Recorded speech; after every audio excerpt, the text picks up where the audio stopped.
Halo, jumpa lagi dengan saya Nicholas di YouTube channel Jurnal Catra.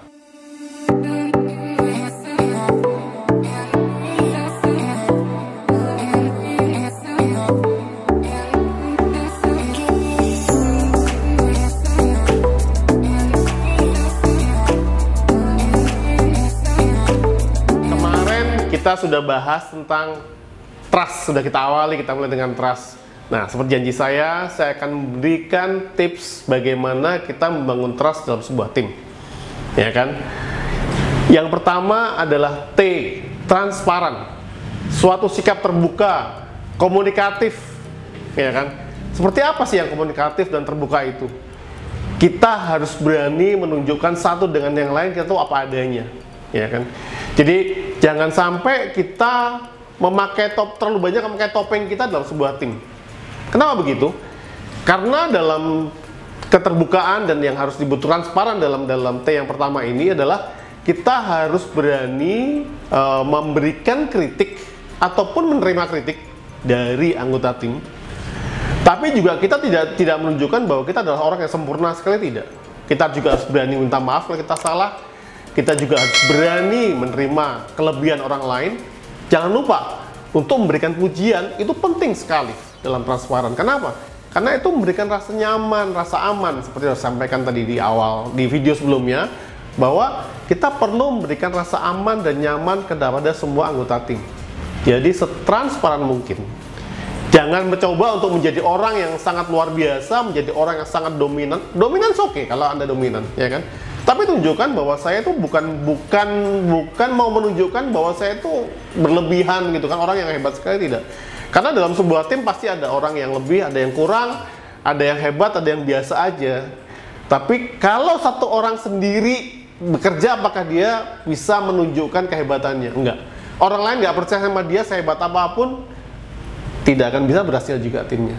Jadi bersikaplah transparan, bersikaplah apa adanya. Ya, itu yang T. Yang berikutnya adalah respect. Hormati semua anggota tim. Apa maksudnya hormati? Begini, jika Anda punya kebijaksanaan, ya kan, jangan kebijaksanaan itu pilih kasih. Karena saya suka sama si A, si B dalam tim, atau saya merasa cocok A dengan B. Hormati semuanya, hormati pendapatnya. Menyenangkan, tidak menyenangkan, ya kita harus respect sama semua anggota tim. Karena apa? Kita dalam satu tim.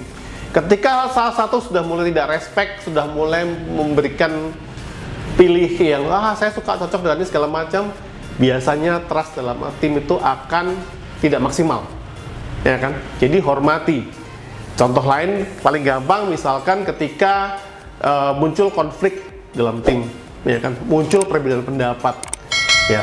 Saya sebagai pemimpin tim mungkin nggak suka pendapat kamu, nggak menarik. Kayak tadi kita bilang soal dua kategori tim, ya kan? Nah, ketika kita sudah mulai memberikan judgement yang seperti itu artinya kita sudah mulai tidak respect, ya kan?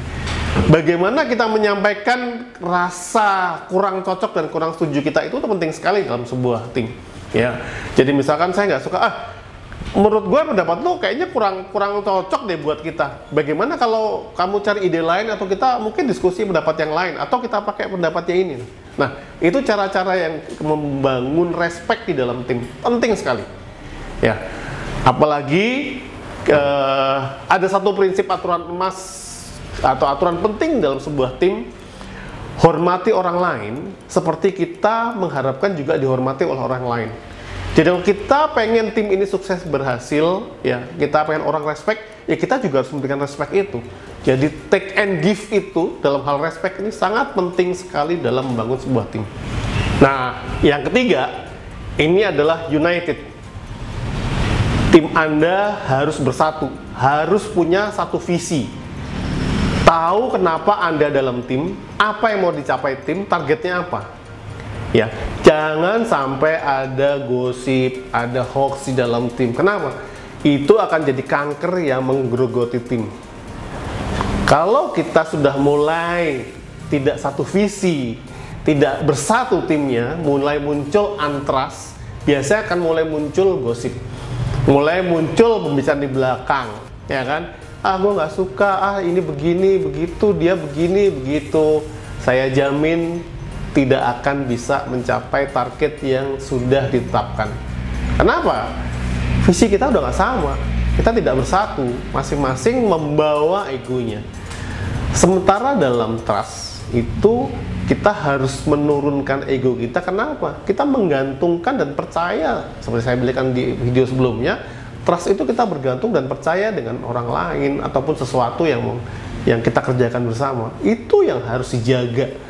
Itu seperti sebuah piring emas yang harus dibawa, dijaga dari awal sampai akhir. Trust ini memang tidak mungkinlah ideal dalam suatu tim akan terus berjalan koordinasi maksimal. Yes, setiap orang punya emosi, punya rasa lelah, punya rasa jenuh dan sebagainya, sehingga pasti akan muncul dinamika dalam tim.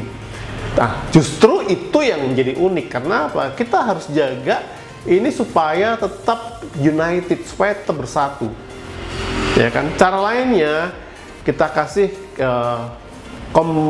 konsekuensi yang mungkin dirasakan bersama ketika tidak berhasil, ataupun kita kasih kompensasi ketika kita mengalami situasi yang kurang baik.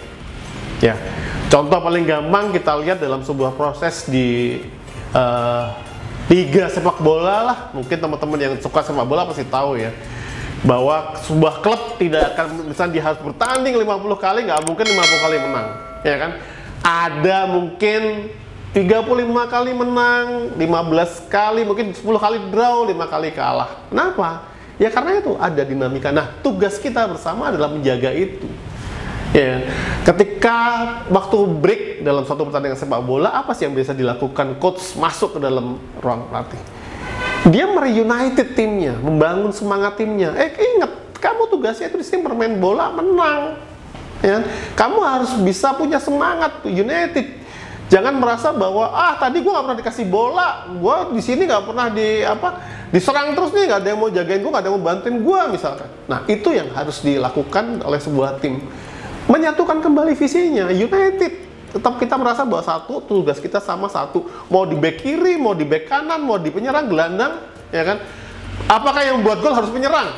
Tidak. Ya, bisa back bikin gol, bisa. Bisa. Ya kan? Kalau penyerangnya mungkin strateginya penyerang tarik ke belakang, gelandang maju ke depan, bisa. Bisa. Ya, kenapa? Karena mereka tahu satu visinya, kita menghadapin siapa. Jadi kita harus jaga bahwa kita adalah united, bersatu. Akibatnya kalau kalah, kenapa? Ya, semua ngerasain kan, pasti sedih, nggak enak. Ya itulah tim. Itulah trust yang harus dibangun. Nah, di sini titik kuncinya kadang-kadang sebuah tim mengalami proses yang kita bisa sebutnya storming. Ketika ada faktor eksternal, ya kan? Tadi contoh kita ngomong soal tim sepak bola, ada yang mungkin tim lawan saat itu lebih bagus-bagusnya, kita sedang dalam kondisi yang paling jelek.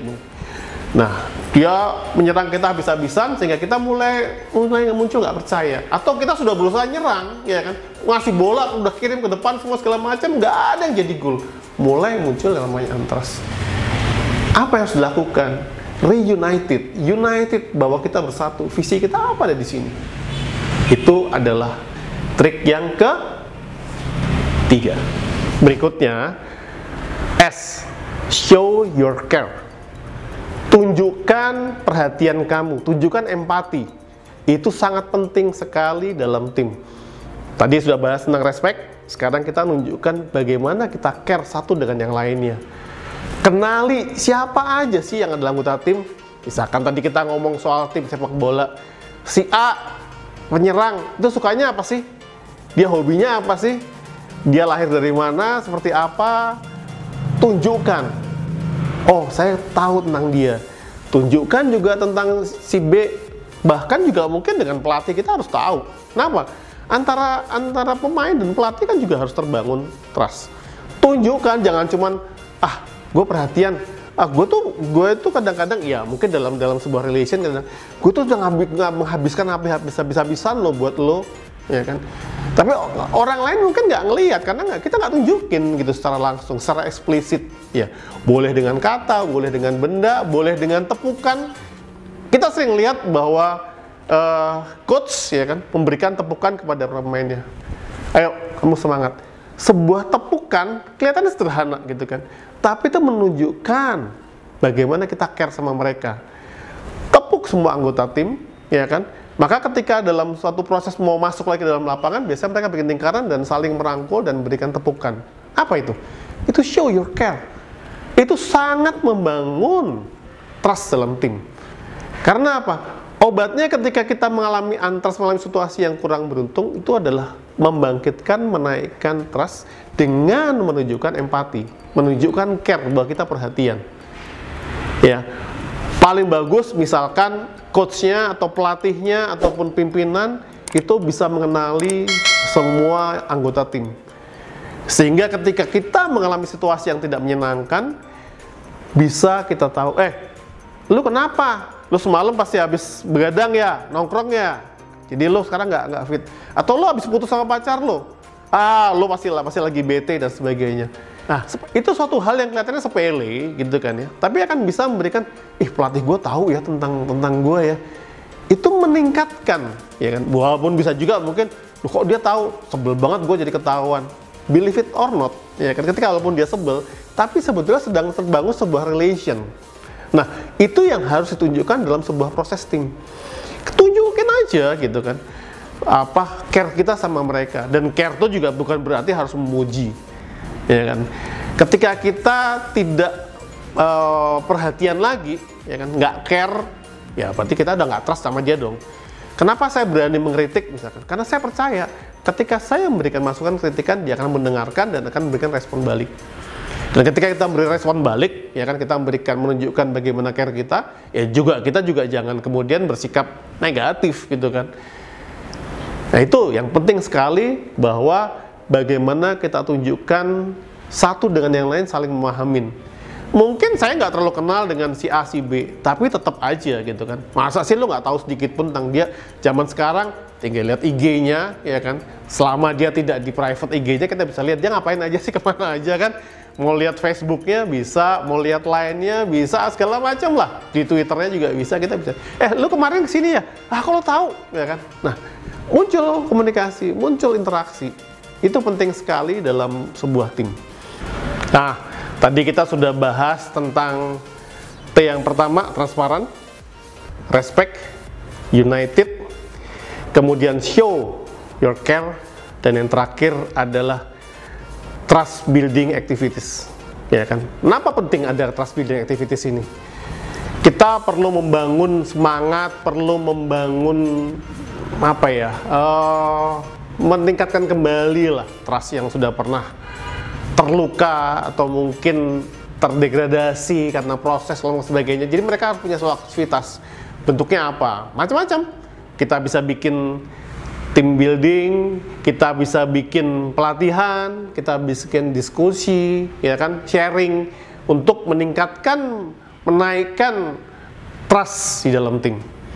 Ya, jadi kegiatan-kegiatan itu sendiri sebetulnya bukan hanya bicara soal bagaimana sih membangun tim, tapi menaikkan moralitas, menaikkan trust yang memang pasti mengalami proses yang kadang mungkin tidak selalu menyenangkan. Nah, di saat-saat itu kita yang harus tahu kapan sih kita harus dibuat. Ya, tidak ada sekuennya harus kapan, tapi sebagai anggota tim yang mulai merasakan, ketika sudah merasakan bahwa wah, kita perlu sesuatu ya, kita perlu membangkitkan kembali, meringankan kembali, ya kan.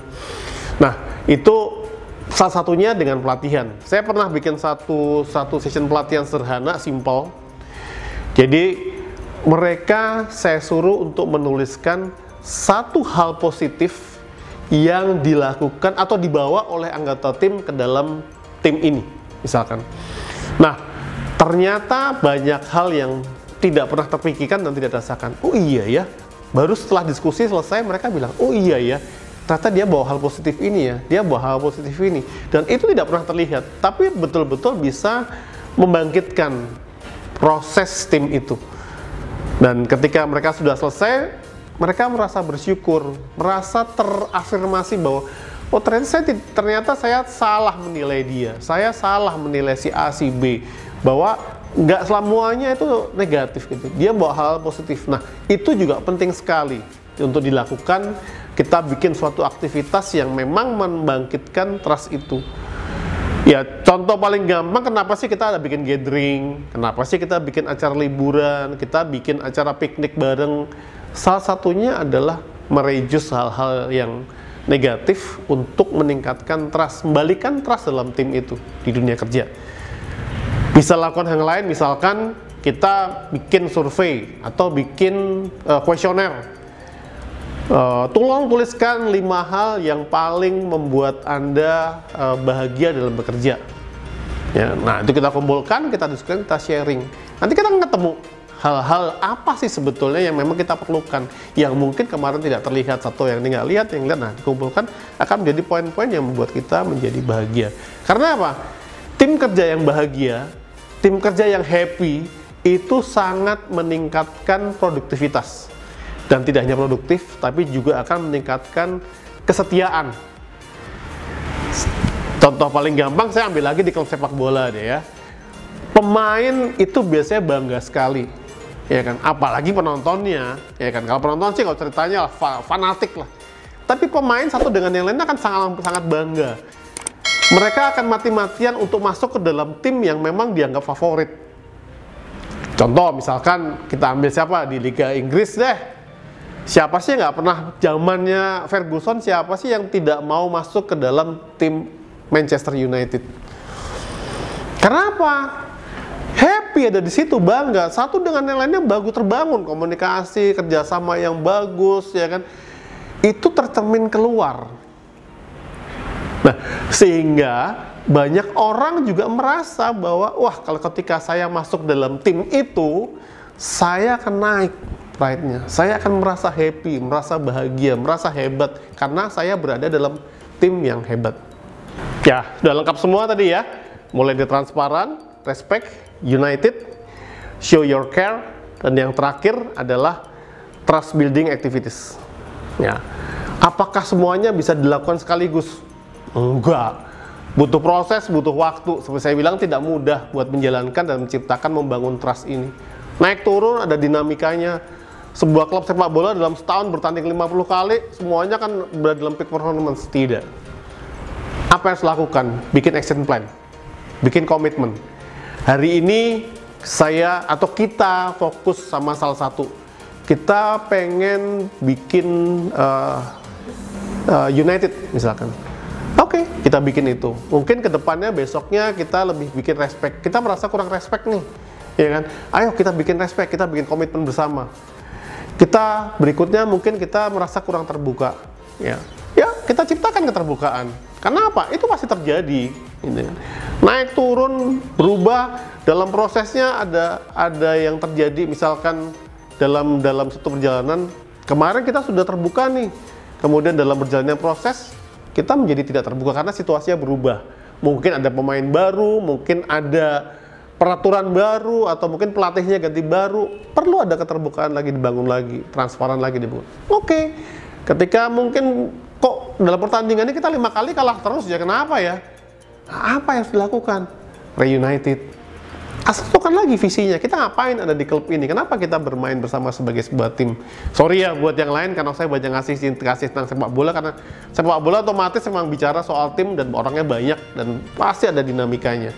Dalam pekerjaan, dunia pekerjaan juga seperti itu. Jadi bukan berarti kita mau trustnya hanya berlaku dalam sepak bola, tidak. Dalam dunia pekerjaan juga sama, dinamikanya akan sama, dan mungkin juga akan kompleksnya sama. Dan bahkan kalau pergantian anggota tim members, juga kita membutuhkan proses tadi diulang lagi. Jadi selalu bikin action plan, bikin komitmen bersama untuk semua proses yang harus kita lakukan supaya trust dalam tim ini bisa terbangun dengan baik. Oke, itu dari saya buat video ini. Agak panjang ya, tapi seru kan apa yang saya sampaikan?